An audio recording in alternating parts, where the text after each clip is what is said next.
I mean, so far, so good for the Shy as we welcome you back to the grand final and match point now for Invictus Gaming here in this series. One step away from getting their first ever domestic title here in the LPL and moving towards the mid-season invitational. Tahm, Ryze, what are your thoughts coming off that epic game too? Well, here's the thing. In this venue right now, they're playing a song called Ryze, right? Yeah. So not only does it have that international event vibe, but literally it's telling you who to ban. Yeah. So you got to get that out of the table. You literally just take it off. I had in my table, like, days coming into this, that two of the first picks that I expect from IG are literally Jayce and the Ryze pick. And I think JDG, it's not that they didn't know. They had full understanding that that was going to be the case. They just practiced as though they can get past the early laning phase. And even if that's the case, where they're finding windows and, you know, Flawless is having his 4-kill Nocturne game, they're just getting turned constantly by IG's teleports. 2 games in a row now, Tahm as well. Game 1 was the Shy's Ryze, Game 2, Rookie's Ryze. Both looked absolutely fantastic, Rookie even more so. And now you start saying, okay, what's going on? Because the Shy is our MVP, looked great on the Jayce, and these Flex seem to still be tearing JDG apart. He's insane. Like, even in the team fights where you're looking at, and some people are looking at LvMao getting his Fiddlesticks ultimate, or the Sion, all you have to look is that sharpshooter. The Jayce just looming out in Fog of War, just always finding a shot at him. About the draft, I really don't think it's really the Jayce problem, because Jayce can flex to Rookie too. But the main problem is what Raz said. The song is Ryze, so just ban Ryze.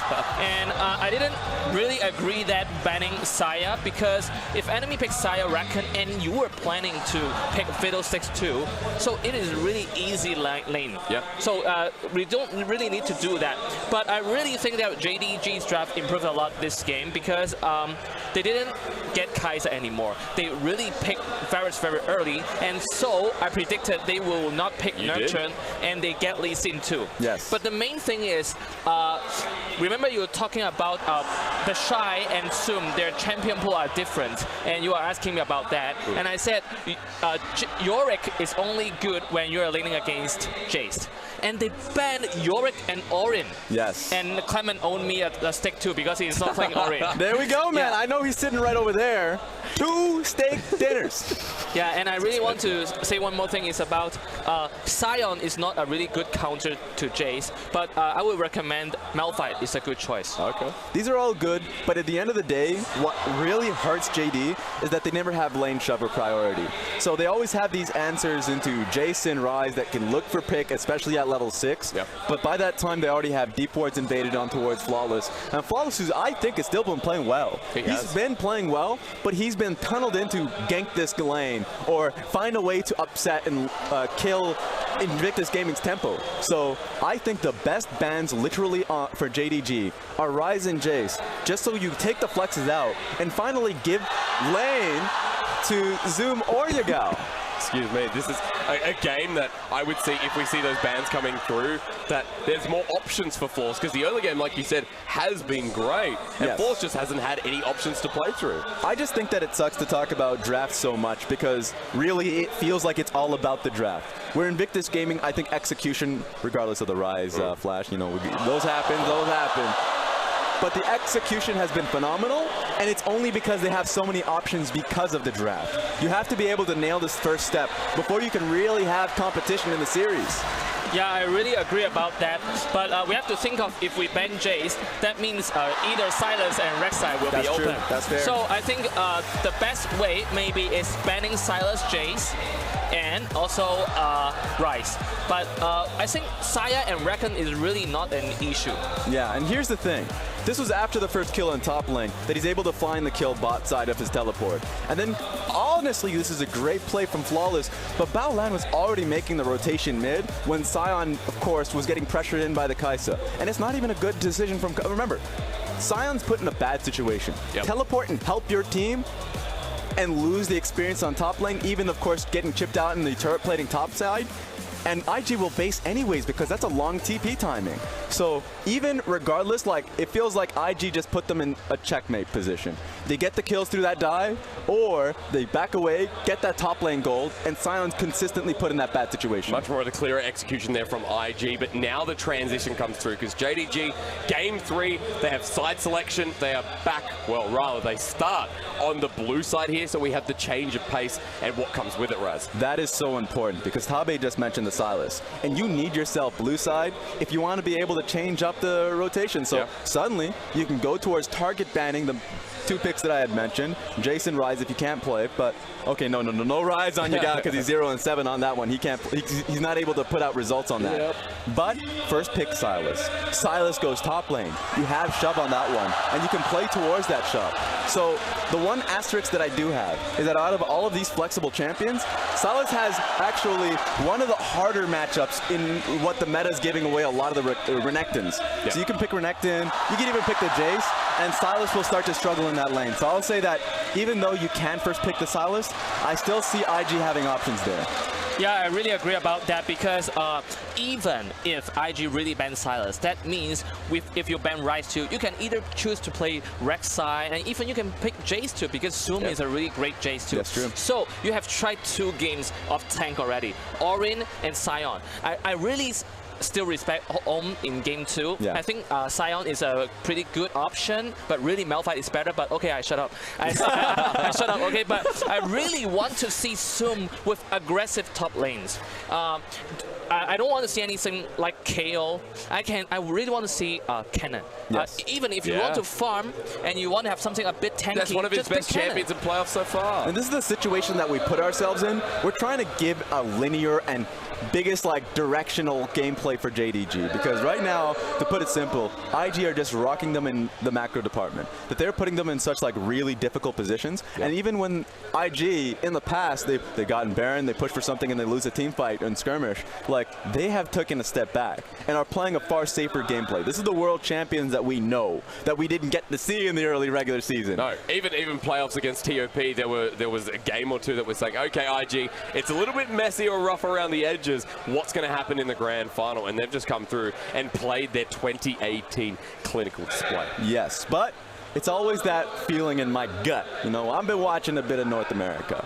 Okay. And you never count them chickens before it hatches. You've seen a TSM Team Liquid situation. It still hurts me to be able to see you work that hard, but then you realize that you can't play it slow. That sometimes out there in the world, when it's Golden State versus like Los Angeles Clippers, they can still have that historic comeback. And we've seen it when it was it was RNG versus EDG. The RNG got reverse swept, so it's always a possibility here. And I think JDG have been learning. The adaptation from game 1 to game 2, as you already mentioned, gotten much better. I think it just comes down to making that final touches of saying, you're not going to be playing Ryze anymore. Pick something else and showcase that what you can do. Yeah, I think what JDG can do game 3 is, remember the game IG and top? After game 3, BSYY decided to ban Ryze, the game was entirely different. I didn't really think it's about Moyu and 369's changing role. It's just because of the picks and bans. So I really want to see Zoom with aggressive top lanes with banning Ryze. Then you don't need to worry about the shy Ryze. And also, just now I really want to say, before we saw that screenshot, why it's like so hard is because the sword has become a rusty sword. That game, the Fiddlesticks flash ultimate and terrify ADC with cleanse and flash, and we would never see that with LvMao. All we remember is how he starts his fight with Fiddlesticks when he killed CS LeBlanc. Yeah, in fact, that's actually a really good point in that early like bottom lane fight where, sure, we remember the back half teleport that came in and when it was Jayce punishing the play. That you looked at the Lee Sin and Fiddlesticks call, and I was like, why did they go that far? So it's really interesting to see that when they are put in a desperate situation, they start making really risky calls early on in the series. We saw this when they went up against FPX, that they made these calls in game 4, game 5. But we're seeing this so early on, it just showcases the pressure that they're under underneath the spotlight here tonight, but also just going up against Invictus Gaming in the early laning phase. As they enter the arena again, the crowd is still, I took it back. because they're starting to get behind JDG. Take a look at LvMao, that hop step, man. And whatever that conversation was, it was beneficial. Yeah. It seems like they have that positivity within them. Now, they've gone to two game 5s in a row when they went up against both RNG and FPX. So never count them out because they are a team that will come back. Mentality is not an issue. And you can see there Coach Ho right next to Flawless as well, giving him a bit of a pep talk before he gets back on stage. Flawless has been one of the most emotional players here and has been crucial to this series so far. Yeah, and LPL, after the 2018 World Championship, is known as the only region that really likes to fight.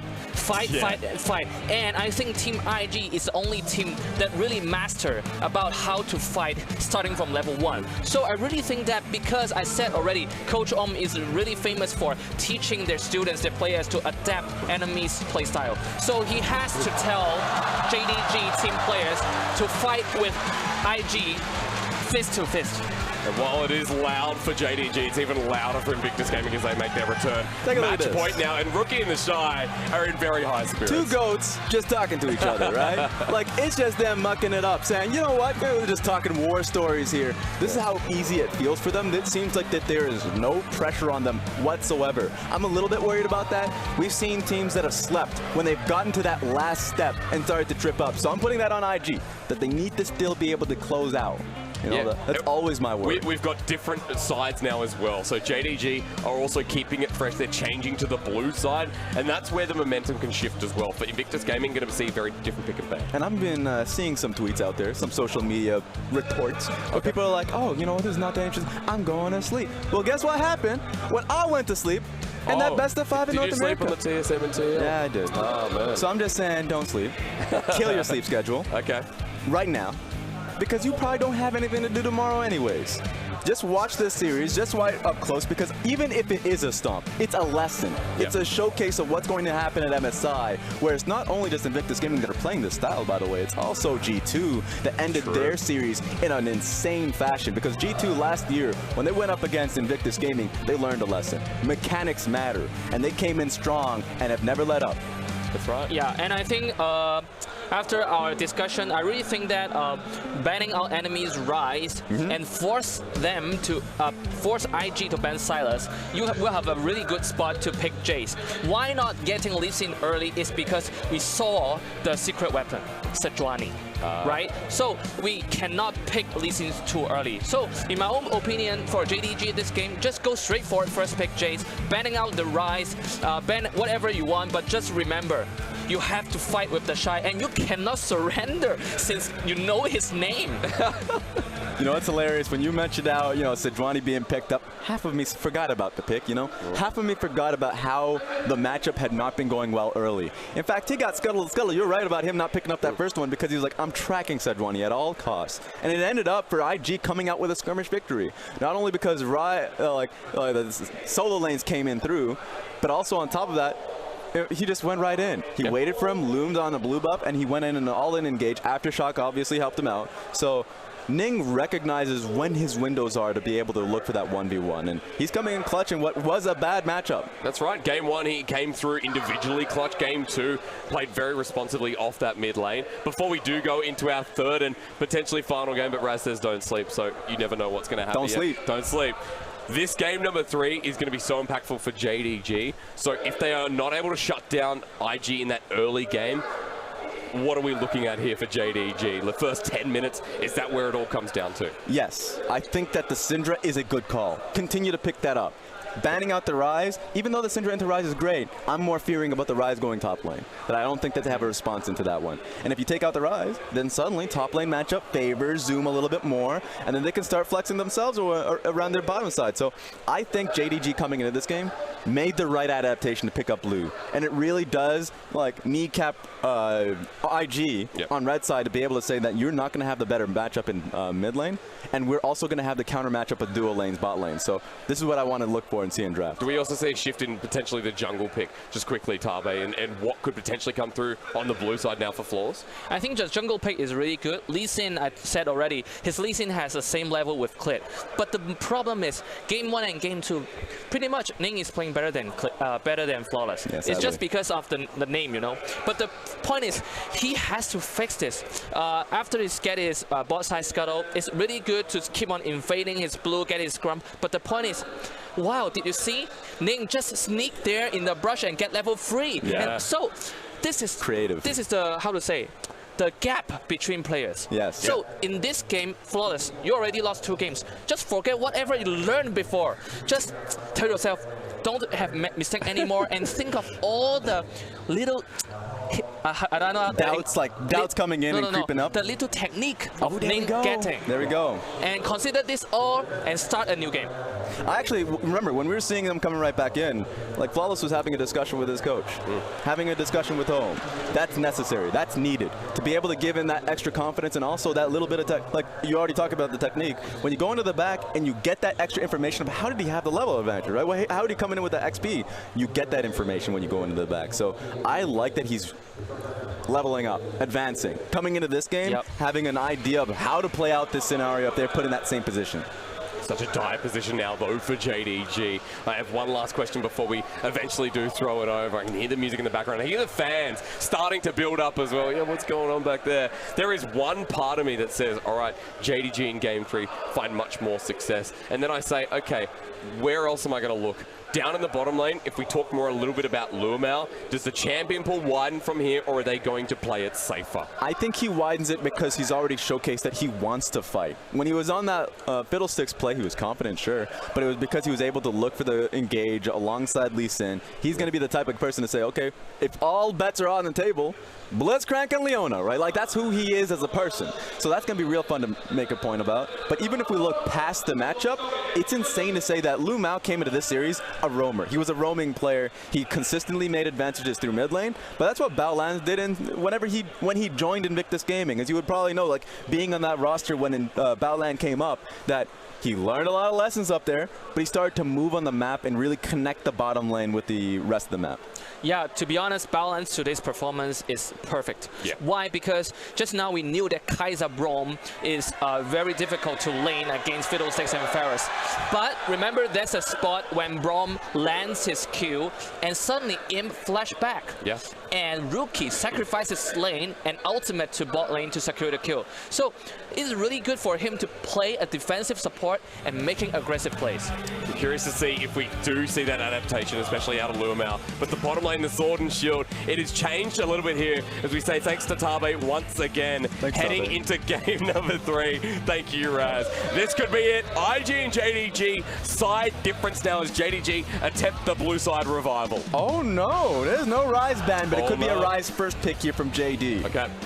Oh, and I do want to mention that Zoom does play the Ryze, but they're actually handing it over. Uh-oh. Okay. This spells trouble because this is a very easy man pick for IG. Different jungler there for Flawless. I'll look on the bright side. Yeah, you know what? Half full. That cup, look at half filled. Rek'Sai has good gank potential. Yeah. So if we're talking about picking up the Ryze in the top lane, one of the biggest weaknesses of Ryze is sure he can bully you and push in, but pretty easy to gank. So I'm trying to be Mr. Positive here. Lock it in, man. You got the Ryze already, and you know what Ning played in the regular split, starting things off. Don't be a tease. No one likes a tease. It was teased with the Fiddlesticks last time. Long countdown here. But you look at the Lee Sin. I'm still happy about that. The crowd is as well. That's true. Ning is an amazing Lee Sin player. When he got picked up from Young Miracles, that he was his best pick. That and Graves. But the Lee Sin was what carried over. Yeah, and Lisa, an early game shutdown champion as well. We know that Ning is great mechanics, as you mentioned. However, JD Gaming on the blue side, they do have a very good chance of picking up their bottom lane champions together if they want to combo. This away. Has been a strong pick for Invictus Gaming, and that's starting to slice it in their favor. There we go. At least they got one of the two. The crowd just loves every pick that's coming on the screen. They love style, and one of that style right now is going to be a skin, by the way. That's the little Blanc skin. Let's go. Stop it. No, they're messing with us. They hear the look. When you hear the fans, you're gonna play with them. I ain't gonna say a damn thing until they lock in these champions, and there we go. That's very fair. The Tahm Kench now for Baolan. Safety in the bottom lane. Yeah, so with the Tahm Kench, you can be looking forward to something like Varus Tahm Kench or Ashe Tahm Kench. Both of these combinations, a lot of roaming potential and are lane dominant as well. So this time around, looks like Invictus Gaming can put a little bit more faith in that bottom lane. This is map hacks. Like looking at both Ryze Realm Warp and the Tahm Kench ultimate, like they were already good enough just taking the long way, walking from mid lane to bottom lane. But now they have the ability to just cut that time. Looking at IG though, look at the bans. Bard, Morgana, double support ban onto LvMao while the 80 carry starting to get slimmed there by JDG. They don't want any surprises and they don't want line priority. Stop it. Oh, please. Please. Draven, man. What the hell? That's just the fans, man. The fans want to hear it. I know. Wait, he's not going to lock it in. He's not. Stop it. You know what? They're loud enough. Give the fans what they want. Draven. Give it to them. If people don't know it, JackeyLove actually started out his career as a Draven one-trick streamer. He is the Tyler 1 of China. Oh my god, the crowd get what they deserve. And now let's see what happens with JDG, because anything's on the table. We've already got the Jayce, but we don't know what the support is. We don't know what the mid lane is. It's a good answer to Ryze. Takes away the flex potential. Okay, flex is gone, Clement, as you said. Double blind pick, so like they know that the Ryze is going to be going somewhere, but the Syndra and the Jayce are going to be saying if it's into Ryze, thankfully we can lock it down. Yeah. But and we know that's going to be Zoom picking up the Jayce top lane. Invictus Gaming would be able to handle it. Now, I still love Sion personally into that matchup, especially if you have a ganking jungler there with the Lee Sin. So Lee Sin has options both in the Ryze lane and if it was to be a tank in the top side of the map. Oh wow, what are we going to see out of There we go. Changing things up for both teams here, and for LvMao, he's been one of the few supports to actually play this in the league. There's so much burst potential in that combination. You put the Sunlight down, Icathian Rain will take every single one of those passive procs as you layer down the crowd control. That's something that a lot of LPL bot laners play when they want to kill the lane. I love it, but remember there's a Tahm Kench on the field. That is true. So JDG are focused on picking what they love. Oh, here we go. Looks like the Vladimir in the top lane. The crowd just egging him on. But Vladimir, one of the best champions for TheShy. Remember, still a flex. You know what the crowd was egging for? They were waiting for that Riven. They knew on that champion skin at the very last second of the back timer. You had a Riven broken sword, but he's not going to get it. Only one streamer champion a game. And remember what he can do with the Vladimir. The issue here when TheShy puts himself in what is on paper a losing matchup. He comes out trumps in the early laning phase. The last time he went up against the Jayce, he out-traded him, forced Jayce to base, and then without jungle interaction was an intense CS advantage there. So TheShy is willing to play this matchup. He's confident in it. He's done an exciting matchup against the Ryze and the Vladimir, now against the Jayce. Of course, TheShy will take something like that just because he can. It's been the story of Invictus Gaming, and now going into Game 3 match point for IG. Changing around the draft on the red side, but you can still see the flares of IG that we know and love. Yeah, and this is the scary part about IG. If the top side can't win through the lane, they can throw it to the bottom side. This is the JackeyLove show. He's self-proclaimed as a brain-dead, go-forward Draven player, and now he's going to prove that style can work, even in the most toughest competition. I mean, he got some cells in there. I'm going to give the man some respect.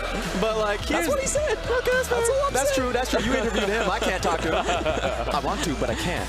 So the thing that I'm looking at this matchup is the problem with the Leona, and I'm going to really zero in on this one. Okay. Because if you pick up Leona, there's only one aim. If you're pre-6, you're using your E, of course, so you're going to be trying to find your way into the skirmish. IG will recognize that. They already have the Tahm Kench in tow. They can out-trade. This is one of the worst matchups there for for the Leona there. Yeah. So for right now, JDG, they need to find a winning formula through the mid lane. I love Syndra versus Ryze, and even though he's going to be coming in this one with Phase Rush and like, you know, the summoners, the cleanse, Rek'Sai will take him. And at least we've got Zoom back on a carry as well. I know we'll hone in on that at this Game 3 point as we jump into Summoner's Rift. But let me tell you one thing, Invictus Gaming after their 2018 victory are heading towards MSI as a potential match point here against JDG to get their first ever domestic title. It begins as JDG look to start their reverse sweep in the grand final.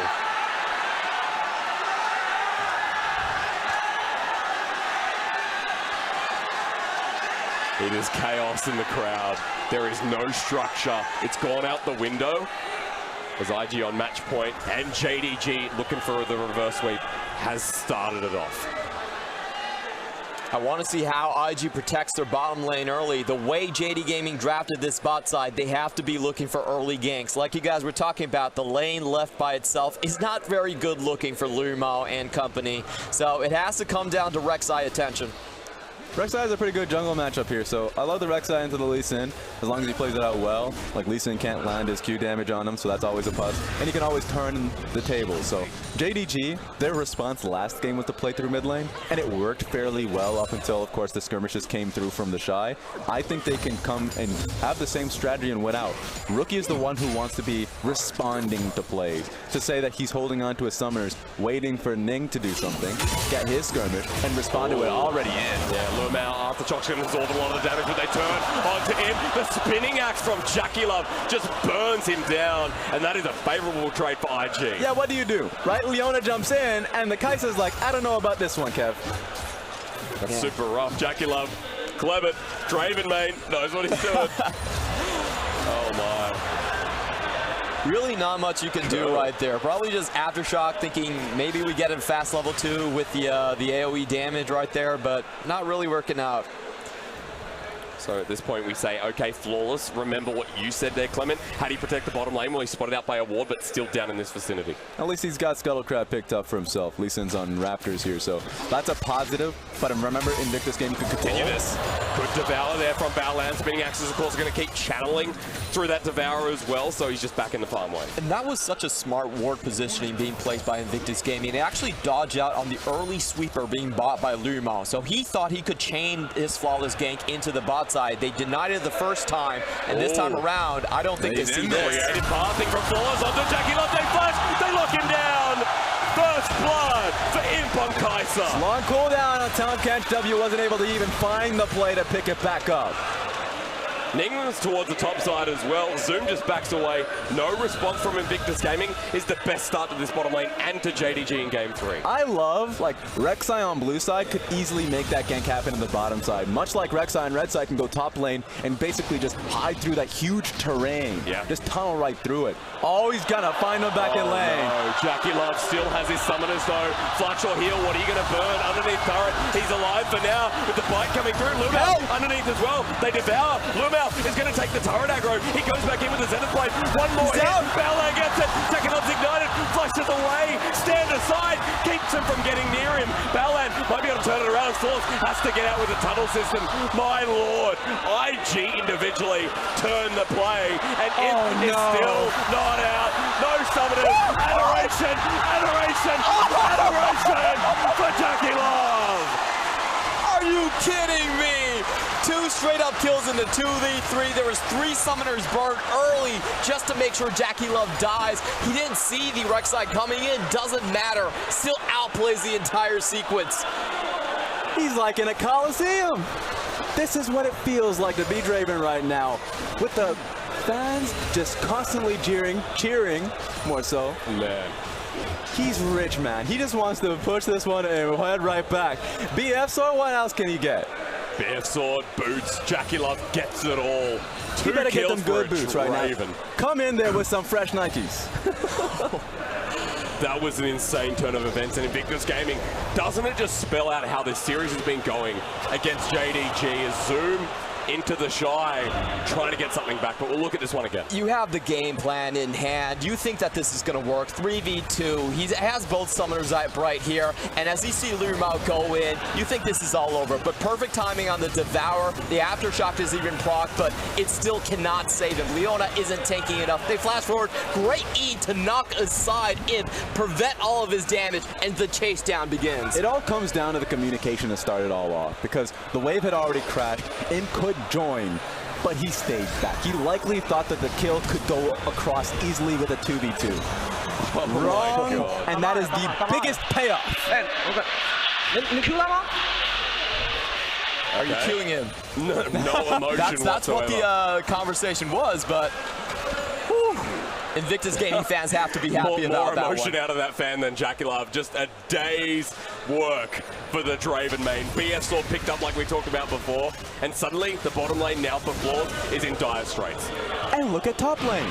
Because so much has been discussed on the bottom side of the map, oh my God. Jayce is losing that 1v1. Yeah. Now, to be fair, the Observer really early on didn't catch the early support from Ning. He came up top lane, didn't get a gank, but helped him out earlier on. But this is more than just that. You have a 10 CS lead for TheShy on Vladimir, and because mid lane is even in the Yagao versus Rookie matchup too, all things starting out once again. And look, you've got yourself Gathering Storm on the Draven too, just to be safe. Amplify the damage. And you also have the Legends of Bloodline, so he's going to be very healthy in this lane. We see a lot of Draven still first item picking up the Bloodthirster. Yeah. That's been the standard pickup to be going towards those routes, but this is not standard. Again, there's on the Rookie, he can't cleanse in time. Instead of playing underneath the turret, LvMao's roams helps. That was a sick prediction coming out from LvMao. He knew that even if he didn't flash, already got the job done. Finally, a breath of fresh air for JD.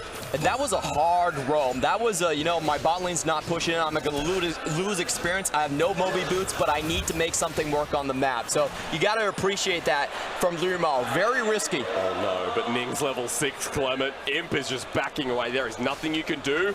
More gold for JackeyLove. This is tough, man. So early on in the game, too. So this could just be the strategy for Ning to just loom over the lane.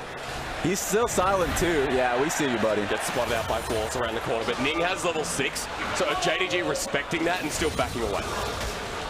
So this is going to be the game plan. This is what I love from IG when they find themselves that hard lead. Yep. They slow it down around their strongest point. Oh my God. BF Sword advantage over Imp. And they're not even giving him the chance to heal up with a Vamp Scepter. Let's go in. He's still continuing on. JackeyLove hasn't hit level 6, but Ning's coming in. Kick, ready for 2 members. Finds both. Imp under the turret. Draven Axe sends him in. LvMao will solar flare, but Ning isn't even taking the turret. Out he goes, and IG give another kill over. Make it 2. They didn't even have to juggle the aggro. They didn't have to do it. Tahm Kench just sat there straight up and said, all right, you guys do the work. Yeah, Rookie took a lot of shots right there as well. He would have died on the last one, so he walked out away at the last moment. And just look at that gold lead. 4,200 on him right now. That's a BF Sword, straight BF Sword ahead of his opponent. And this is the difference between Invictus Gaming and right now JDG. IG have been on the world stage, they've gone to the grand final and silenced Europe and the rest of the world. IG getting pushed in by Yagao here, but the point still stands that IG are playing to their best. This is actually a big tempo swing for JD Gaming right here. Both of the members on IG Gaming have to back, and Yagao has a chance to kill. He can outplay, he can't unleash power. Flawless making a response while TheShy getting engaged on top lane. Zoom finally taking the trade. TheShy will get the healing back from the Hema plate, but it's not going to be much. Now Zoom has lane priority. But I want to see what happened right back mid, because it was a nice way to be able to get the kill on towards Rookie, but it was, I guess, not so much of a smooth exit. Still had to flash out there from Flawless. Zoom waiting in the brush. Here we go. We're going to look at the mid lane as well. Ning actually might be bursted out. Void Rush is in. Ning gets away. Flawless misses the Sonic Wave, but falls under the turret. Smite's there. He lives. Sonic Wave does not connect from Ning. Even with the losses JD's been picking up, Flawless has been working hard, man. He's been out there getting that grind work. And the fact that he's able to get that kill into the mid lane, wonderful. Rookie's behind. Ning is starting to struggle. That's the best thing you could ask for here, considering JackeyLove is still free farming. I really love how Yagao played that one now. Usually he tries to match around the map. That time he said, you know, I'm sticking here, I'm getting my level leads. When IG members are coming back to defend, I'm going to chunk them out repeatedly. And they extended that play so long, they get 2 extra kills. And they pretty much equalize the position. Raz, you were talking about getting priority from the mid lane. And I think at this point they actually have some help coming towards bot. This is the best situation JDG could find when they were in a deficit, because a lot of the gold is on JackeyLove. And one of the worst things for a Draven main is when a Syndra has that gold lead and a Rek'Sai with one he does have flash could start working it, but here comes the kick. TheShy has Crimson Rush, he's got the movement speed, the kick straight away, Zoom can't land, the flash is away, flash from TheShy, 1v2 now, Force has to find something onto TheShy, he might, Ning comes in as well, but he's already killed, 2 for 1, the trade over to IG. Can he actually find the scatter of the week? Out of range. Range is at max. Ning gets away safely. Yagao will push down this turret. been sneaking in there. Wonderful engage from Ning. Much like Flawless in the last game, Ning came in and found his window, but this is tough for LvMao, man. He wants to go back home, but he doesn't want to lose this tower. Flawless is trying so hard to bring this game back to even footing for JDG.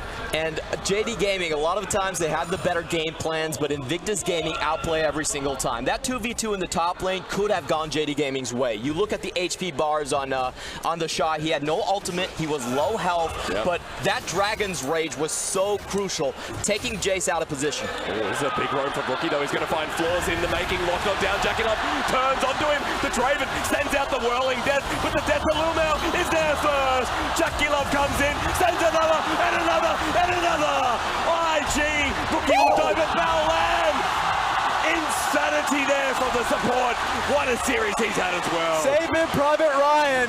No man gets left behind. Zoom better watch out here because he's the one, and he's not alone though. No, but Nick's coming in. They do find Rookie. Zoom trying to turn around onto Baolan. He'll do it with a double kill, but JDG getting turned on again.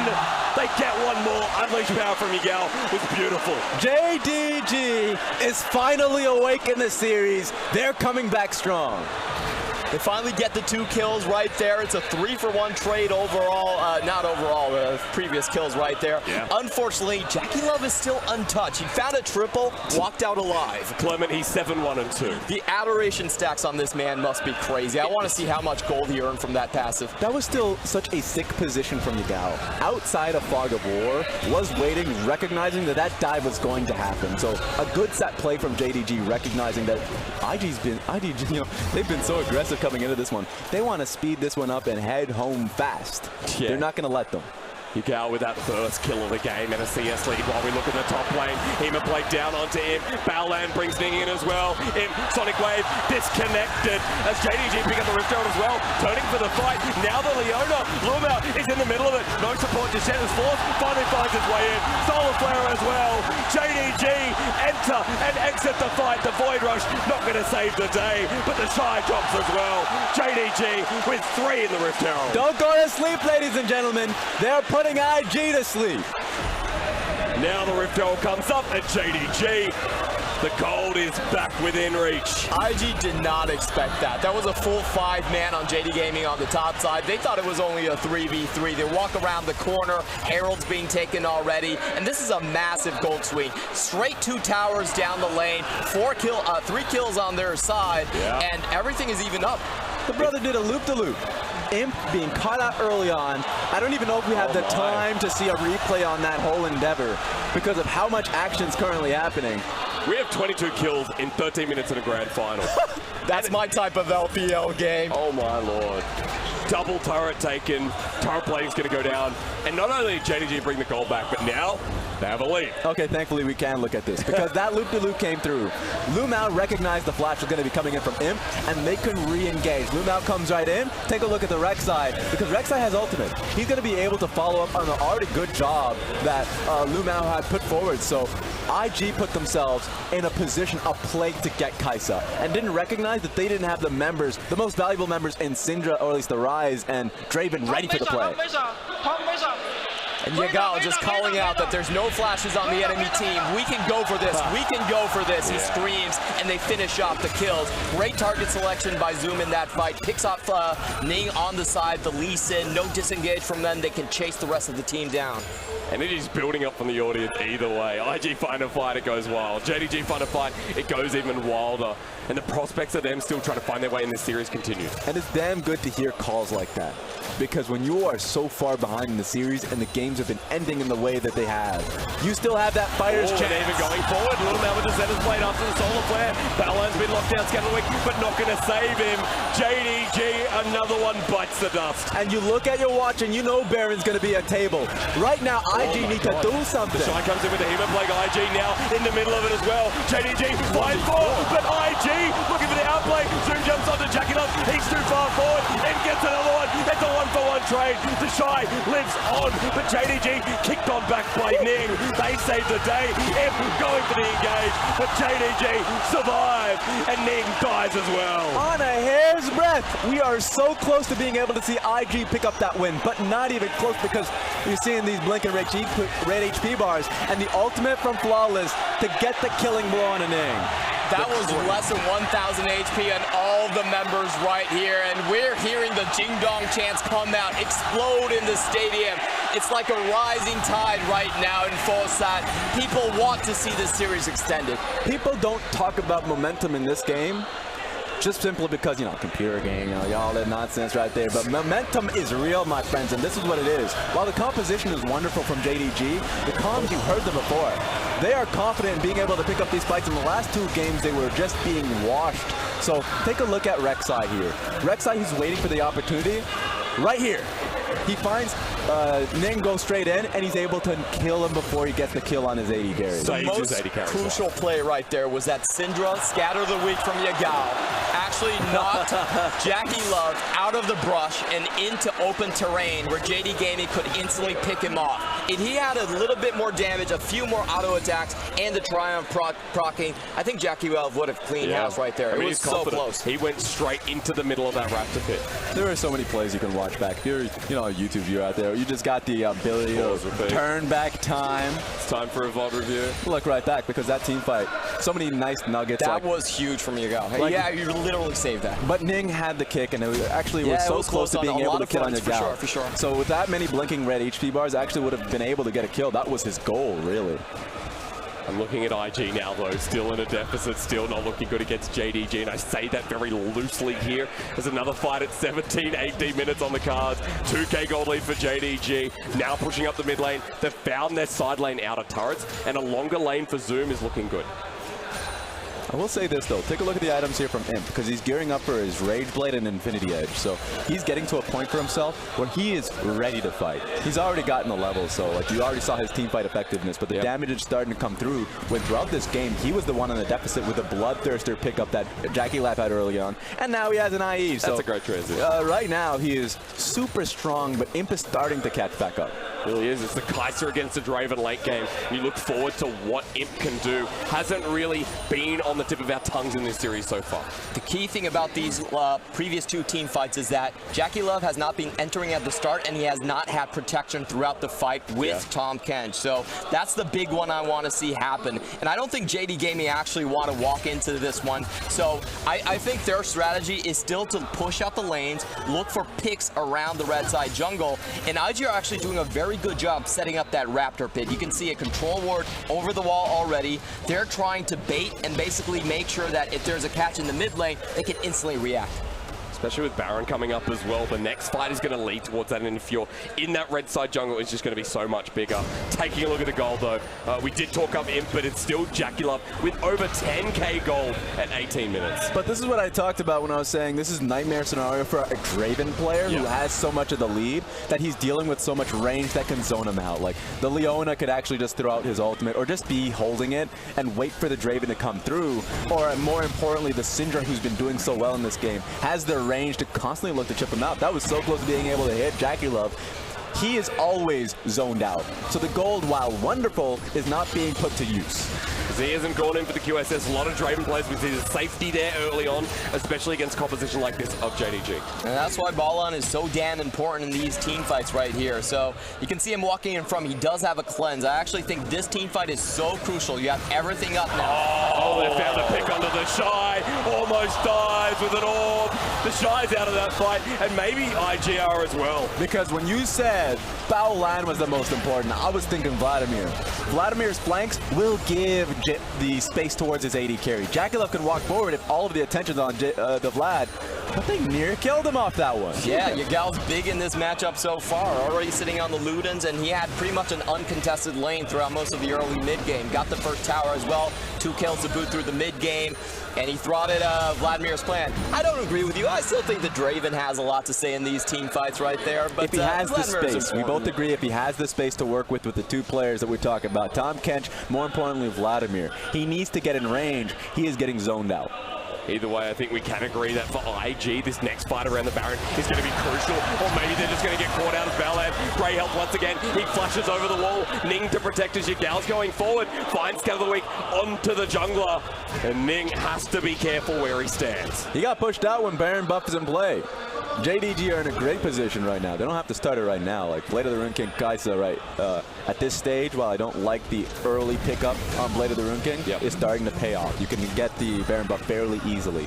Just as easily pick up a fight. So I'm liking where JDG is currently positioned.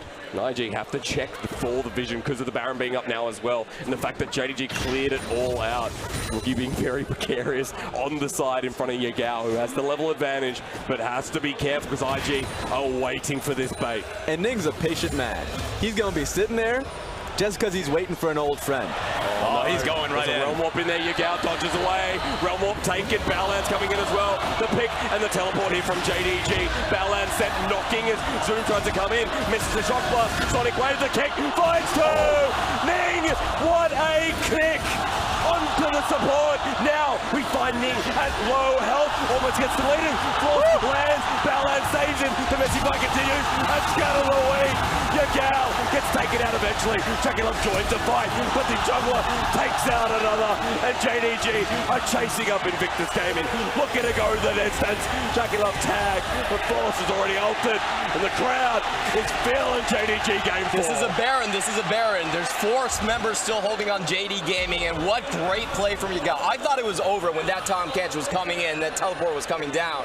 But that scatter of the week, 3-man knocked back, that pretty much saved the game. Because they were on the wrong side of the map. They were getting pushed straight towards the Draven. So if we were talking about Draven had the ability to just pump out damage, that was his best chance. But JDG came back to save Yagao. Ning is going near this. JDG get Baron, and they get a firm grasp in this game, and potentially to come back in this series. So let's take a look at this, because once again, IG cradle them to their side of the map. JDG has to fight, so the early teleport was a solid. Carries there to defend them, even pushing out Lee Sin immediately. And then you start to see the Kai'Sa coming through a long road. That was wonderful. That was absolutely insane, and that really forces the pincer to come late from Invictus Gaming. The damage could have been synchronized, and a second one going down as well. Yagao just showing up trumps in this game, and the cleanup crew is here. Flawless goes forward. We can hear this from Luna calling it out. Slower, take it slow. We still have time. Right now, go in. 2-man stun, and you even see Jayce forcing an angle because Tahm Kench had to eat that bag, put him in his belly. Like, that's how hard it was suddenly for Invictus Gaming to nail them on CC.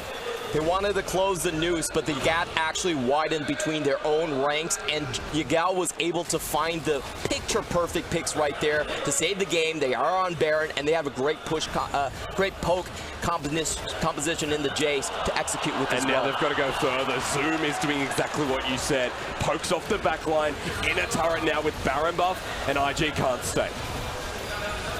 We're gonna have to see here what Invictus Gaming can do, because this is a huge wave coming through. Cannon wave, that is. JackeyLove's going to die if he stays again. Has the life steal with the BT. Scatter of the week makes a V. Ning's tagged away as well. Rookie looking for the flank, but JackeyLove again. Half health as TheShy wants to go in. It's going to die. They find the whirling death. Invictus Gaming charging it up. 5 versus 4. Baolan has the ulti available. Sonic Wave connects onto LvMao. Ning has the kick. Finds it. Almost dies. Baolan, it does. Ning dies in the belly. There's the turnaround from JDG. The flawless ulti as well. But JackeyLove walks forward. Realm Warp as well. IG routing JDG. Baolan comes in with the ulti. And Invictus Gaming, clean house. That's JDG getting caught out on all angles. TheShy finds a way for him. Invictus Gaming felt like they were down and out. But being able to get that 100-0 on Imp meant the world to them. That was absolutely insane. Well, after that push from Yagao and Jayce, we thought that IG didn't have the HP bars to go in, but TheShy knew he had the tools. He got the full combo off. Whirling Death was enough to finish off in. Flawless was turning around, bolts in. Now for IG, they get the turret, but what is the cost? As ulti comes through, it's on to JackeyLove. He dies, so does his support. Double kill for JDG. But they overstay. That's the Invictus gaming that happens. But first off, let's watch this fight again. Eyes on Vladimir. Had the full Crimson Rush Q2, so Imp, the moment he realized, it was far too quick of an execution. Yeah, and I love the follow-up spikes coming in from JackeyLove. There's a good poke, good back and forth from both of these teams, but at the end with a rookie at that HP bar and JackeyLove healing up, there's just too much raw power on Invictus Gaming side catching up.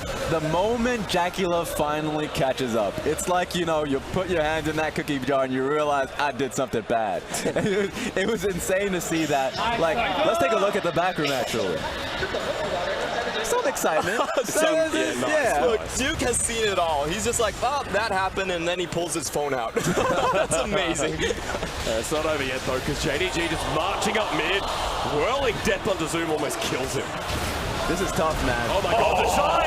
Hema playing! Here comes Tides of Blood. LvMao looks to do the re-engage. Force is there. Soul found the 2, but Vladimir's already found 1. Golden is Ning. They flash forward. Re-engage here from Invictus Gaming as the ulti not going to be channeled there from Flawless because he's already dead. When Rek'Sai jumped in, he probably didn't think that Vladimir will go right back to full HP on that one.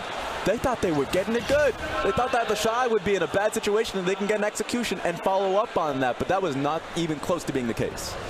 And I think IG has cracked the code. If you look at JD Gaming's composition, there's a lot of carries with low mobility and not a lot of HP bars. Yes. They can't actually stand up to the full burst potential for Invictus Gaming. This is actually very scary because IG are very close to one-hitting, team-wiping the entirety of JD Gaming. If he actually landed that E onto Zoom, it was over. The heal right back. And the extra range that, you know, Zeal item is going to be giving to Draven, so range is not so much of an issue now that you have the rapid fire cannon, even finished up the Phantom Dancer. Just think about this combo. Chemo Plague, and then Whirling Death, and then you get an Overload Spell Flux charge on everyone. JD Gaming's entire team composition could disappear if IG get the right sequence. This is what I'm loving. Like, you need TheShy in it.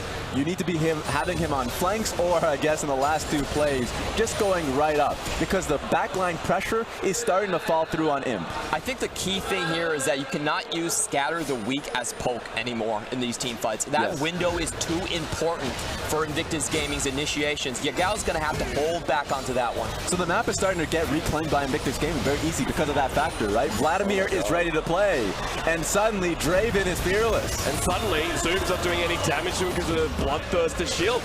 Mid-turret, if they break this open, Baron in 20 seconds becomes a much more real threat.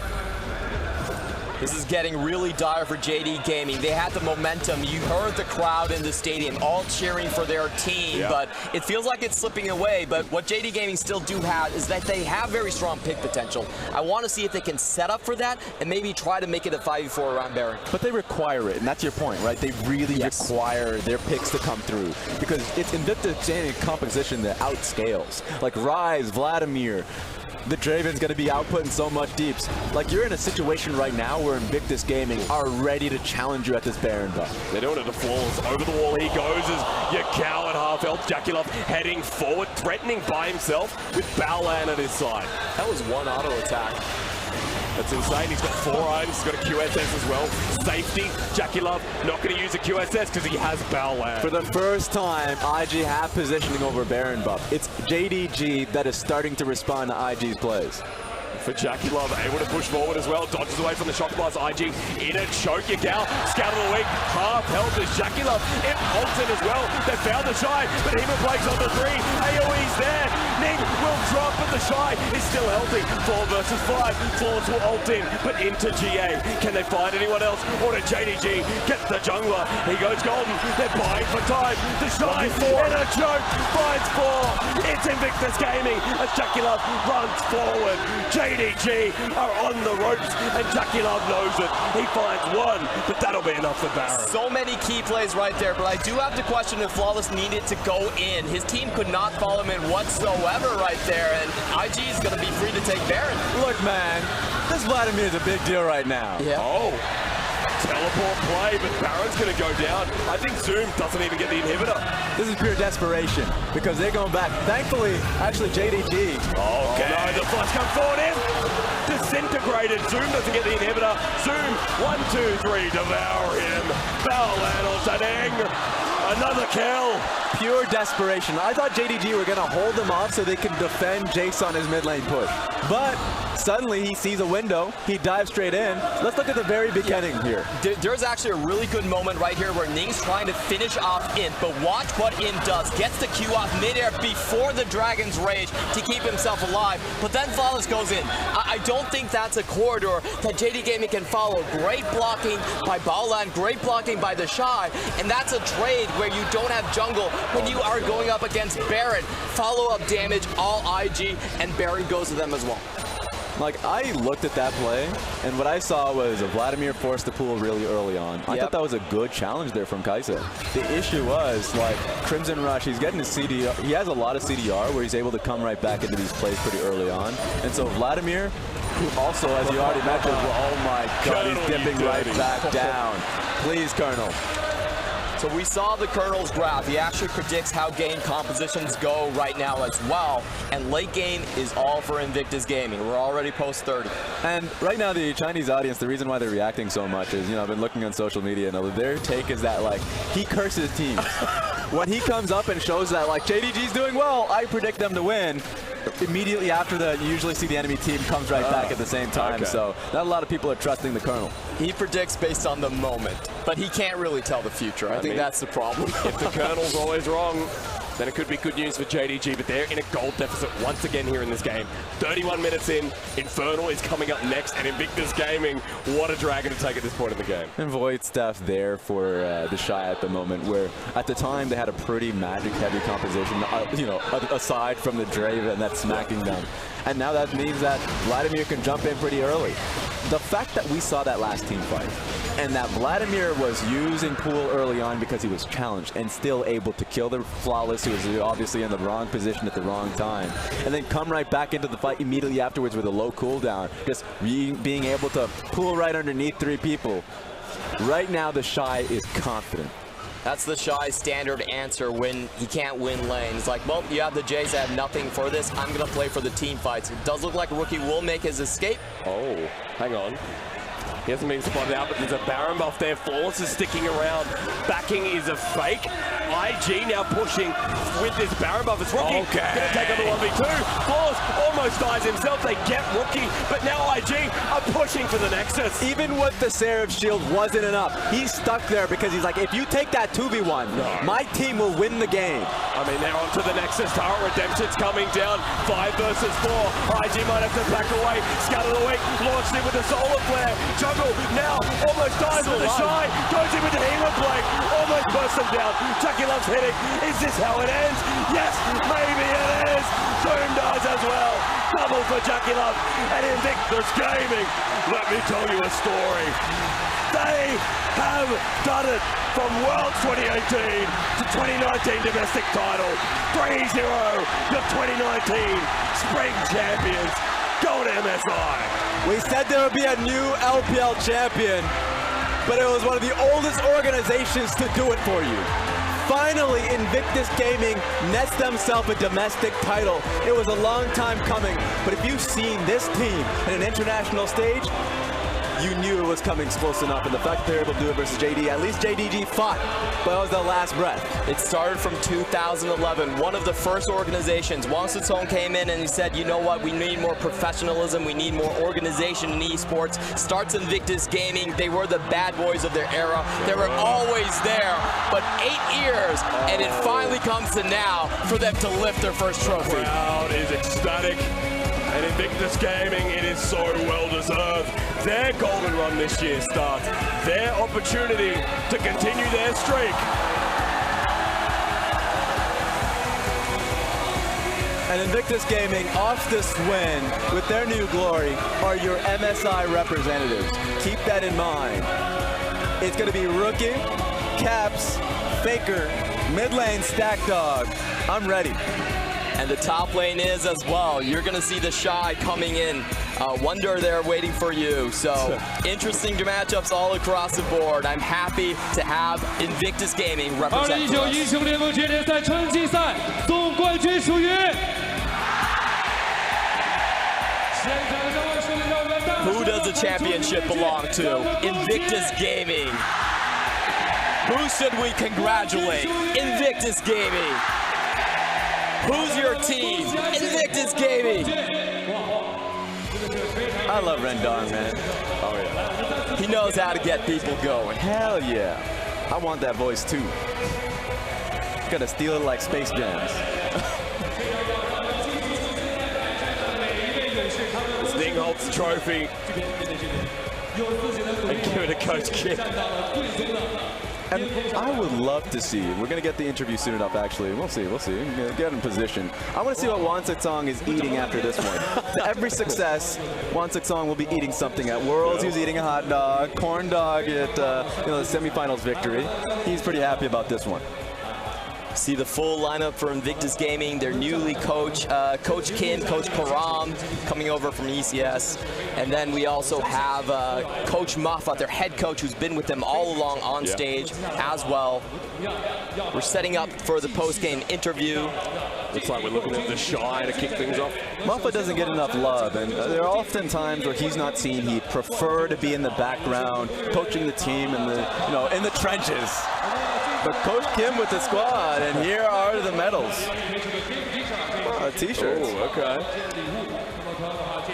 Oh, and take a look at that, actually. If you look at it, that's the Nike logos, my friend.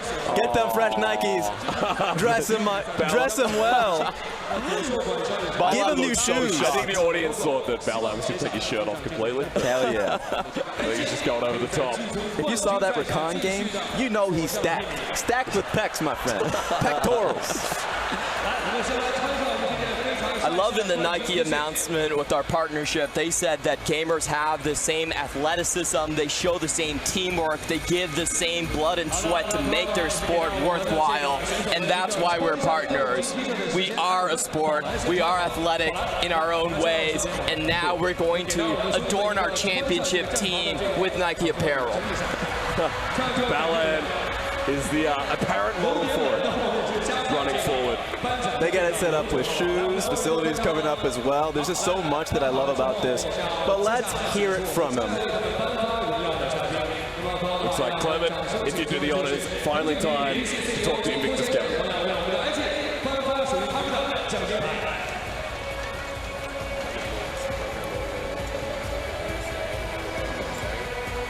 So we're going to have the awards being presented here with a hefty check. This is the CEO of TJ Sports coming out, CEO Bobby Jing. MU's champions. 1.5 million check, but most important, it is the championship title right there printed on top of it. Of course, walking away with that, there's more to it than the money, but it's a great start. Heading to MSI for 2019. But this is the first step. You have to have some celebration in order. Rendo's having the crowd shout out, "Who is your MVP?" And it will be TheShy. The crowd is aligned. The selection process is anonymous. We didn't even have to have a panel. He's a walking tank, all right? He gets put in the field. How do you deal with him? Every team in the LPL has found an answer and then failed. Execution is important. He always out-executes. We have Leo coming out, representing TJ Sports as well, presenting the MVP award. Hold it high. TheShy chose his name to honor the Korean top laner Shy, and now I think he should be proud that he's carrying on the tradition right here. And you have top laners across the LPL that are aiming for him. Zoom said if he takes this series, he'll rename to the Zoom. He's going to have to wait a little bit longer on that one. Hard to compare with TheShy after what was a big series. All right, Clement. The crowd is going insane. We're hearing the crowd shout out the names of each and every Invictus Gaming member. Who's the support? Baolan. Who's your team? Invictus Gaming to cap it all off. They went through every member, and you could see the faces on these young players. They were absolutely touched by the inspiration, the emotion that the crowd is giving them. Because it wasn't just, TheShy and Rookie that came in strong in the series, Baolan as well, and he's going to give us a few words. Can't hear him too well, but we'll get him. We'll The get him crowd is soon. very loud here.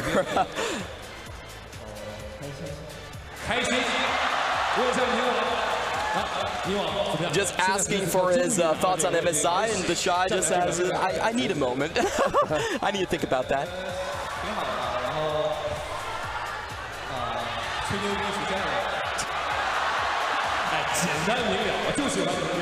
Man, it's hard to catch these words. 还是有点这个心惊胆战。先谈一下苏子哥你的感受。整体的感觉挺莫名其妙的。 Seems like we're getting a bit of echo, but I feel like Rendon's asking like who your MVP of the series is so far. They're naming off different players. They're going through the coaches as well. And a lot of the time, just remember, ladies and gentlemen, these interviews are translated, put on social media, will be on Reddit soon enough. So sad that we won't be able to hit it for you today, but it's just hard to do it when it's live. But of course, we can talk a little bit more about IG and how they move through this series. People like Rookie and JackeyLove in that last game. Yeah, then JackeyLove just saying that I feel pretty satisfied about my performance overall, especially the last game. That was a fun one. Yes, yes. Oh, yeah. You have to. Who would have thought the Draven in game 3? He's a calm player now. That's what I was really aiming for in his rookie year last one. Going up against Uzi consistently and crumbling. That's why he focuses so much on his own individual performance. Yeah. Finally coming in a pretty important series to be able to net the team's first domestic title. After the World's 2018 run. Invictus Gaming, they don't look shocked. They look confident standing here. And you'd have to say that this is the start of something magical here in the LPL. A team that has back-to-back titles now for 2018 and now 2019 spring. Beginning of a new year. Remember, 2018 was a hell of a year for the LPL. You had RNG and MSI. Invictus Gaming picking up, of course, Worlds, the Rift Rivals turn. Rift Rivals will come soon enough after MSI. IG coming in and starting the year with a big victory for themselves, the organization. They'll represent us. World Championships, people want to be able to take down the World Champions. It's glad that they'll get that chance. People saying Cap's had the dream because he's scared of facing Rookie. But he's going to have to face him all the same at the mid-season invitational in 3-0 fashion, no doubt, as they take away the Champions Trophy of Spring. Take a look at those sleek shoes too, man. These guys are adorned.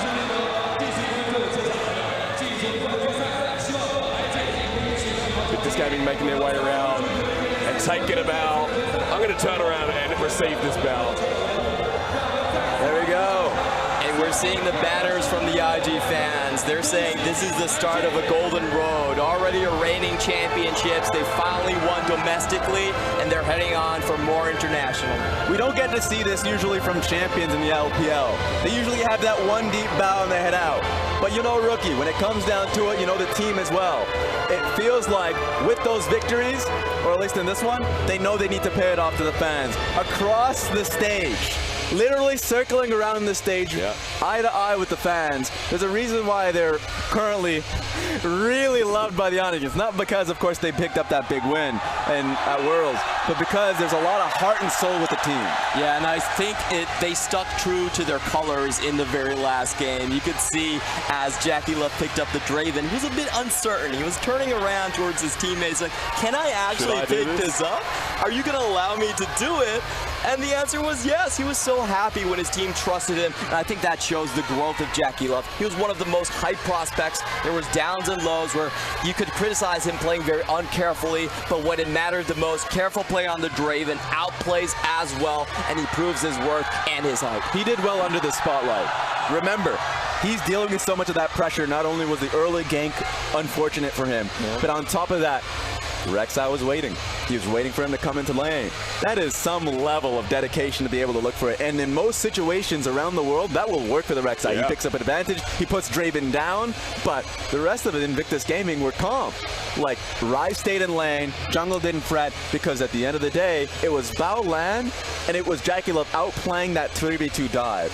And Imp will probably look back in that and say, maybe I should have joined you. Like, a lot of these woulda, coulda, shouldas, but you only get those one opportunities, like every split, to make those calls. titles. And now for JDG, they're going to have to make that long road back again in the summer split. Of course, but Summer does look hopeful for a team that ran all the way up from 8th seed. Not to take away, in JDG in that series, had themselves some very influential moments too. Most importantly for me, I felt like this was a split of improvement for JD Gaming, which we did not expect so far. Remember, they lost 2 key members to SKT and Clid and Loken to TOP, but they were actually better in the standings. First time the organization has ever reached a finals playoff berth, and they did it with so many upsides. RNG, WE, FPX. None of us thought that they would beat all 3 teams to make it here to this stage, and I think a lot of it has to go to the coaching staff, the Dumpling brothers, the sophomores really maturing, and Imp showing up huge. There was that sense of urgency when it came to preseason. Demacia Cup happened, and they said, okay, we need an Imp. We need someone else. We need an 80 carry to challenge Bavoy, because losing Loken is a big hit. And then when it came down to Flawless and Levi, they were challenging each other, much like what Tabe said on the desk about like putting a fire underneath them. The coaching staff were there to help them, but were there to motivate them as well. And at first, the first 3 weeks, they were like, hey, you know what? Communications are there, but please trust the process. Yagao even put out that early post on Weibo to say that Levi didn't come in strong for this one game, but have a lot of faith that the communication will come through. And we saw this team well communicated. Now they got mocked, but you saw in that last game was so well for them that you can look towards the summer split and say that they'll have that run. But for now, it's Invictus getting that spotlight. We looked at that mid game, that was JDG's window to be open. It's more of a testament to our now 2019 Spring Champions who closed that window immediately afterwards. Now TheShy was a big part of that, but it was each and every member of IG that were coming up trumps in those fights. I'm going to pick a member, you pick a member. For me, it was Baolan, so I may have gotten you on that one. But Baolan played this one so well roaming. He really reminded me of 2016, 2017 when he first came into the team, and he was able to make Invictus Gaming's bot lane not a laughing matter. It wasn't a joke anymore, because not only was his laning phase fine, but he was rotating at the right time. And so that's what you need out of it, and this is what you got as a result. Like, rotations there at every time JDG were making a right play to cut some tempo, he was like, no, I'm actually here as well. The Braum is ready to fight. I have to go for another pick in the bot lane as well, and my pick has to be JackeyLove so far, because we thought that this team was they were trying to play aggressive on all fronts, but throughout this regular split, throughout this playoffs, the bot lane has been able to pull it back and play defensive as well. Great defensive play you saw right there to give him the triple kill and continue the play. I think that's the real evolution of Invictus Gaming. TheShy only really stepped up his starting career in 2018, so this team actually came together, put the pieces together, and then figured out a general direction. I think this direction is now much stronger in 2019, where they're saying, you know, if the draft is under pressure in the bot side, we can trust on JackeyLove, trust on Baolan to play defensive when need be, and still hold on to the laning phase. And this is high-level play at the end of the day, because when you go into preseason, and in the back of your minds, if you're, European, North American teams, or even domestic teams that have to face Invictus Gaming again consistently within your own domestic region, that you say, how do we build ourselves into a championship lineup? You saw that from G2. They said that we value mechanics. If we're getting throttled in the early laning phase, then we need to up that. So Perk going bottom lane, I keep talking about G2, but it was the same thing with Team Liquid that said, bring in Jensen. Have Jensen come through. We have a team that is now super talented amongst all roles, and X-Smithy is an incredible jungler in North America. These teams built themselves to aim for international events, and recognizing that Invictus Gaming were going to come again, and if it's not IG, another super team with strong, talented players, but deep down you knew IG would come back, go into the playoff, make that run, and of course have this a hellacious day. Do you really think that anyone can copy IG's build process though? Because I just feel like they found the best players out of like almost generational players in every single position. I'm like, it wasn't easy. It would work if you found the pieces, but that's a hard ask. It wasn't easy. Like TheShy being picked up was a fun risk to take. I like that. But JackeyLove was a pure investment. They had him in 2016 and they're saying, he's too young, so we're going to wait. Like, that's out of any team, any organization, you're not giving free checks to a player that's not going to play on your main stage, especially if the team is failing. And they waited until he was of age, and that was 2018. 2017 Worlds going into like those scrims, people said, oh my god, IG is insane to watch and play, because it wasn't rookie hard carrying the team alongside Ning and maybe Duke. but now you had two insane carry options coming in for Invictus Gaming. They're ready for these tournaments. So then it comes to the point, is TheShy now confirmed as the best top laner in the world, or will we still go further to MSI and see what happens? Of course. I mean, who else do you put up against him? I think that's the big question right now. Who actually wants to play TheShy? I haven't actually heard of a top laner that's saying, you know what, I'll do it against TheShy. At Worlds, Whipple got shut down, Wonder got shut down, and Smith got shut down. And that's Zoom just got shut down there as well. And it feels like a learning experience, because even when IG were put on the back burner, right, they're having a hard time, TheShy finds you plays like these. So it's really fun to be able to see these and then go to bed at night, come in the morning and be like, hey, did you see the other TheShy play on social media, right? That just went on Reddit, because they happen so frequently. IG play this tightrope gameplay where they needed to find a way to get on top of JDG, didn't have a teleport to be able to make it happen. So Ning goes in, sacrifices his body, recognizing JDG would, start to kite back. They would stagger a little bit, and it happened. This is a scary thing about IG team fights, is that they're so calculating on the power they actually have that even though they take initial losses, they're still willing to go in. A lot of teams, when they see their back line already hovering towards the fountain, they're like, nah, we're not going to go in on this one. But TheShy and Invictus Gaming, they push things to the limit, and a lot of times they actually come out ahead. That's what no other team can really do in the world. No other team knows their limits that well. No other team has that high of a ceiling put together in the same package. So I have to say, I think both Invictus Gaming and JD Gaming, they've made a lot of LPL fans today. I'm going to love this MSI at the end of the day, because last MSI was about 80 carries, right? You double lift, Uzi, Betty to a certain degree, who was playing up at that tournament, Reckless. Now you're getting, 80 carries is still there. But now you have hard-hitting, historic mid laners coming to clash. And so I know a lot of these international talent out there frothing at the mouth to be able to really talk about these matchups and see them up in person. So I am really excited for what's to come. FLICKR versus Rookie. Everyone's waiting for that one. We only got a taste of that Rift Rivals where Rookie actually won that matchup. Of course they did. In the mid-game team fight. SKT was the saddest I have ever seen at that one. That's why I love the fact that it's not so much these mid lane matchups, but now these mid laners don't have any excuses over their heads, or really just them saying that I played super well in this game and we're just the worst team ultimately. So I love the fact that it's not only Rookie versus FLICKR, but Rookie and FLICKR in their best teams. FLICKR and company, basically. Exactly. So you got some great talent across the board. And I remember once upon a time we were having discussions about best top laners, and even though right now it's landed at TheShy, at the beginning of the split in 2018 it was Khan as well. Sure. So these teams are loaded with individual talent that even though all these smart guns out there are going to talk about League of Legends kind of decreasing on the strategic element when you don't have lane swaps, and we're still getting some of them, but questionable at times. But we're certainly seeing mechanical elements be in the forefront, so they are damn exciting to watch. When it comes out of someone like TheShy, you got to say, all right, cool. If we're talking mechanical elements, Invictus Gaming definitely go head first into the competition. And if we're talking about the SKT matchup, which I know a lot of people will get excited for, I know that G2 one as well will be kind of a retribution match for some of the players. But I look towards the mid-season invitational. I say, all right, let's review the LPL final. Where are IG weak? Please help. Yeah, I mean, that's all I got for you. I will say this though, that it feels like it's the same for a lot of these teams, right? The only one that we really saw a weakness for was Team Liquid, but even then you have a lot of faith that they'll get things together.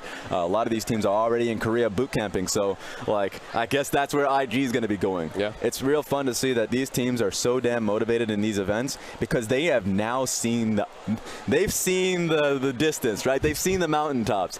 It's not just LCK teams picking up the wins at all times at these international events. Western teams and Chinese teams have a chance. So you got LPL teams in tow. You have remember at Worlds there were 3 Western teams that were there and almost be willing to pick it. Fnatic, C9 in the top 4 at Worlds alongside G2. That's never happened. And that's why all these teams are really regrouping and saying we can make that push. Seems like we're making history, Clement, especially 2018 to 2019 now as well. We do have TheShy standing by with Rendong, I believe, for our finals MVP, as we're about to jump over shortly. But TheShy will start here with the beautiful line of stats, and TheShy just kicked butt this series. And I'm pretty willing to believe that he's still going to be the damage share leader at the end of this in playoffs. 32% before this series, and it's so rare to see a top laner, the lane that's most isolated, most easily influenced, hold on to that stat so far. Take a look at the last game. 27%, 27.5% damage taken, and the 27.1% damage percentage. That's Vladimir, my friends. And he's playing it to its teeth. Like, he got into that lane pretty damn fine, 10 CS advantage in what should be a losing matchup, and then he's able to finally find those moments to give space to the Draven alongside that Tahm Kench, and found that in for Invictus game. He remains flawless on the Jayce, and you have to think about that. That's 12 games in the LPL, never lost a single one, and throughout the entire playoffs, what really scares me is that you haven't really seen TheShy push out of his champion pool whatsoever. He's not shown a lot of cards yet. The Ryze you know is there, the Jayce you've always known is there, and the Vladimir is there, but there's nothing actually new shown on the table right now, and that's what scares me about MSI, and a lot of teams should be afraid about this in MSI, is that they don't actually get that much information. A very clean 7 games, and that's all you get. Even if you push him on the tank, because a lot of people are talking up tanks right now coming into that patch. A lot of patches going forward. I think it's 9.8. Yep. But when he was on Sion, he's just the most aggressive Sion you've ever seen in your life. Glacial Augment. Yeah, it's like a tank or carry for TheShy, it's all the same. So you're going against the same IG no matter what. And really at that time, you just have to be able to outmatch him in the top side of the map. Or, like, once again, you have to pick a lane and bully it. Bottom side is a focus. We saw Flawless try to go for it in the last game, but it didn't work out. So execution is going to be the word of the entire tournament. I was about to say word of the day. It was the word of the day tonight.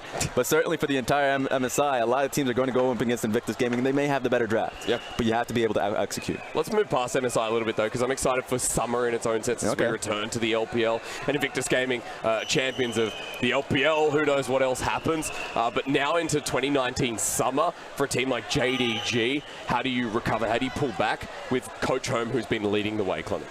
I don't think you need to necessarily pull back whatsoever, but I would like to see them shore up a couple of the things that they've been a little bit wobbly. I think Flawless still gives you up and down performances, and I think rookie Yagao has been a little bit quiet in this series overall. I think the flex pick is what they need to work on if they're looking at Invictus Gaming, and we're hearing a lot of whistles and sirens so far in the stadiums. I think people are getting pretty excited to see someone come out. Or perhaps rallied out and sent out of the That's true. So, like, there are a few of those. But I will say one thing that I think for JDG, what they can pick up and take away from the series, because we saw adaptation strategically in the series, and that's fine. But I think a lot of it will come onto some of the players that know that they can reach those peaks. Yeah. I'm talking about Yagao. A lot of the people out there internationally will not know Yagao's name because he didn't come to international events. There we go. I'm just thinking that one through. Yeah, but like, they haven't seen him on that stage. And in regular season moments in his rookie year, he was spectacular. I remember having those debates with Froskurin about like Knight versus Yagao because he was performing that dang well. So for him to come into this split, and it seems like it's not as rejuvenated because he had to deal with a lot of shortcomings in communication with his new members, but then when it came through, it just came down to execution shortcomings at that point. So I want to see Yagao come back to those tops because we've seen him do it. He can come back. He's a great Yasuo player. Like, he is super flexible, and a lot of the times JDG found victories playing through him. So just keep that in your minds out there, people, because in Summer Split, if these players can have strong lanes, can come out and execute in a lot of the fights that they're pushing forward, then JDG can make that run. Bottom line is I don't think they need to do any roster changes. They are good as is, and just I feel like if Yagao keeps his form, picks up a couple more champions, he's never been really well known on like the bruiser diver type of stuff that Riot sometimes throws into the meta, then I think they're all good. But to be fair, you don't even need a large champion. IG just showed you they can do it with 2, right? They could do it with the Jayce and Ryze consistently. It never hurts. That's fair enough. That's fair enough. But like for JDG, I agree with you. Keep the same people. Because going into summer, I thought that I was like, okay, well, during the regular season I was like, Imp is not playing up to snuff. Yep. You need to find someone in the bottom lane. But then this playoff run was historic from Imp. Yeah. That he came back when they saw him playing on into LGD and saying, my God, this guy's, they came out with words like collecting checks and like all of these like words that if the player hears that, they're like, why am I still playing? They Why am I used still to put playing? out an LGD video of Imp apologizing in front of a pool every single year, and I was like, And that's hard to see. Not sure that right message. hilarious. But this was the best split Imp could have to showcase to the international audience that he's ready to fight. Yeah. He took down Uzi and Mystic, and that's the way to do it. Remember, he was on WE in the last team. He was behind Mystic in that setting, and everyone in their mind was like, Mystic has to play. Of course Mystic has to play. And WE had so many members on their roster that, of course, the official rules at the time was like, you can't have more than 10 people listed on your roster. Imp was put as a trainee because of that. Like, that's how much they were like, well, we already have another AD carry that's young and as talented, but Imp comes in to give this team, given that second chance, and man, he ran with it. You really did. I'm glad to get your thoughts on that, because for me, JDG moving forward are a big point of interest in their summer, and see if they can make it to the potential Worlds run after what we saw here in spring. But we'll take a step back once again. We're thinking MSI now, because spring's over. You know, that's how it works. Yeah. Let's go into that prediction method.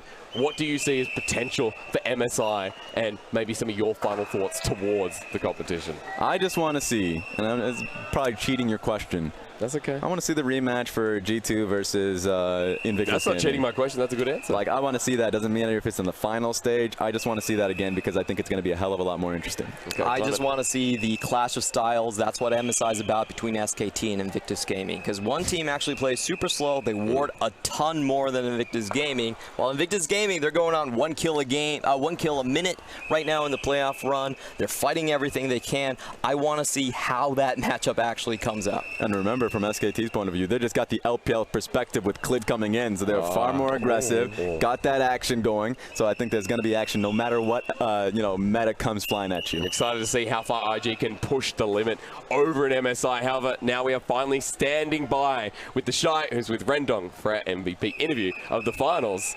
Actually, no, we're not. I'll take it back. That's all from us, guys. Okay. You're not getting the interview. Yeah, you're taking aboard the stage. Thank you so much for joining us for the finals, and of course we'll be on social media for you. It's been a great spring split, and it's been my pleasure. JackeyLove broke my voice, and so did these guys. Thank you so much to Tahm as well, who's not on our desk. We'll see you next time as we aboard summer, and of course MSI.